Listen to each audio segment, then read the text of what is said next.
Elephant Rocks State Park. Lots of people here. I don't know. Too many people. But the tread is pretty decent. Kind of interesting. People look at me strange. Well, you find what is expected here, and that is rocks. Lots of rocks. These look like they've all been quarried out. A lot of natural ones. Pretty cool. I am wearing the Pathfinder bag with the strap, and then I use the Molly attachments for my camera. So it works out rather well. A little tight right here.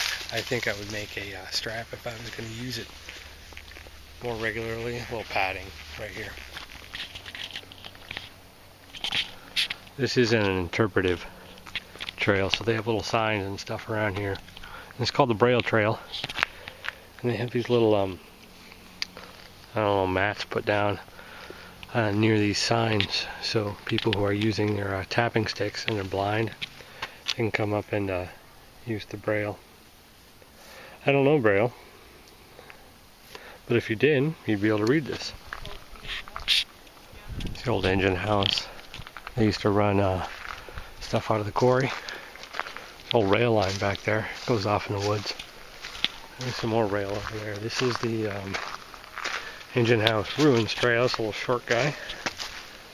So there's plenty of places to go and see around here besides just the rocks. It's kind of a neat place.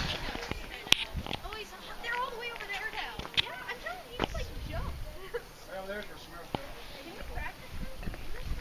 Where's Samaritan?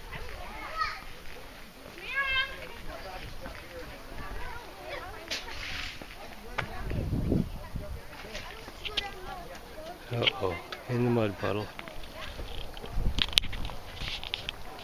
If you have kids that like to play on rocks, I guess this would be the place, huh? Nice view. There's the big old boulders at the end there. Definitely have to bring the kids back here someday.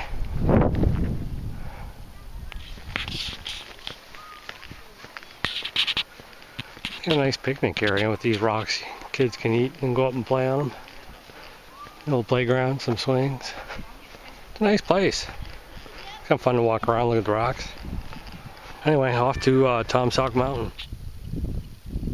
So here's the best view from the tallest point in Missouri. This is the view right next to the campground, actually. So I might have to hike down here. I was thinking maybe try to do a sunset or something. Sun should be setting over in that direction, I'm hoping. Maybe a little further that way, but you know, one can hope, right? And this should be interesting. We're gonna go up and check out the highest point. I think I can you just walk right down to the marker. I don't think it's that far. So here we are at the highest elevation in Missouri. And oh wait, hang on. Okay, now here we are at the highest elevation in Missouri.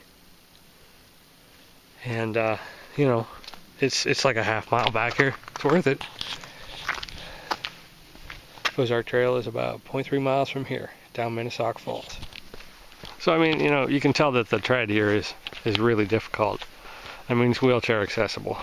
So I'm walking down back and I run into this guy, and he's got a pack and a shemagh and an axe, and he's going into the woods and it's almost dark.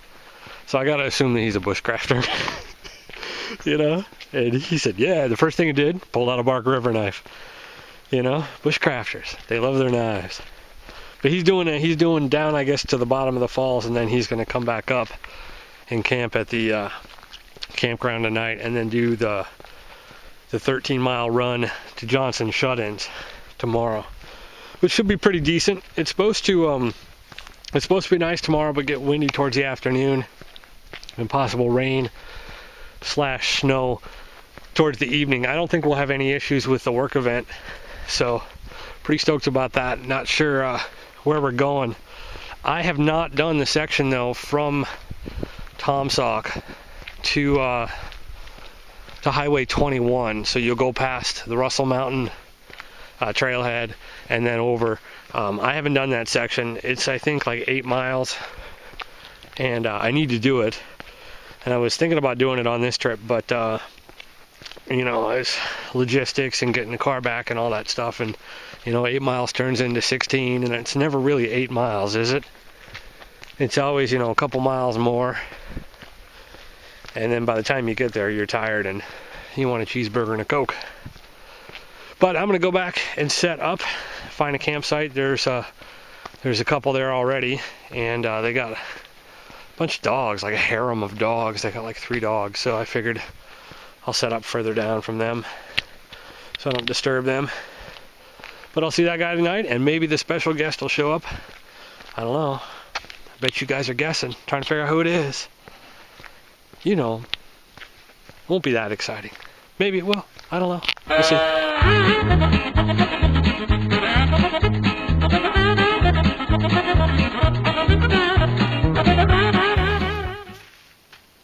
So they have these nice pads here that are this sort of granite dirt, and really it's kind of muddy and it's kind of domed a little bit.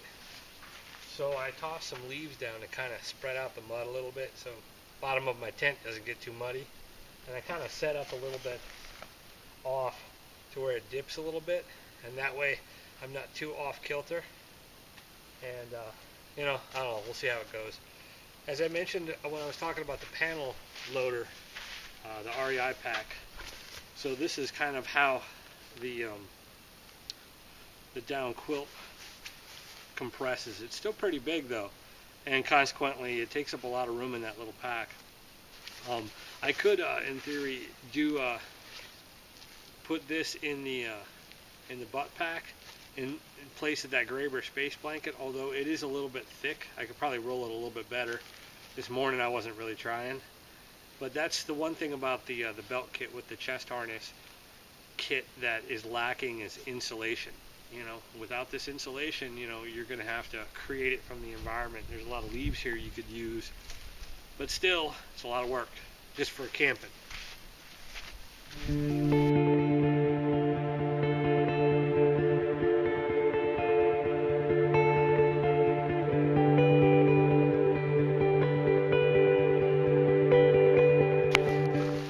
Oh my goodness, there's hiker trash.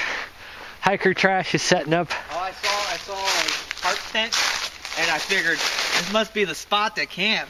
It must be. See, there's our surprise guest. The XC with a hammock. Will he have frozen balls in the morning? We shall find out. Look at that. That's a Council Tools Velvacut. That's awesome. This is Mike the Bushcrafter. We talked about him earlier. He doesn't know that though. I probably shouldn't mention that while he has an axe. But you know, he's making a hanger. Nice to meet you guys. He's making a hanger. We're gonna try out the Canterbury cup in the Pathfinder bottle thingy. And he has an axe, and I don't have an axe, so I'm making him do all the work. And he's got a schmog too, which is super cool, and I don't have one. Tell you what, man, this thing is awesome. The schmog, like, buy one. You will not regret it. See, there you go. There's the endorsement. Buy a schmog. It's awesome. By the way, if you find a olive drab buff, a wool buff on the Blair Creek section, I called it Lucy, and it keeps you warm at night because I lost it.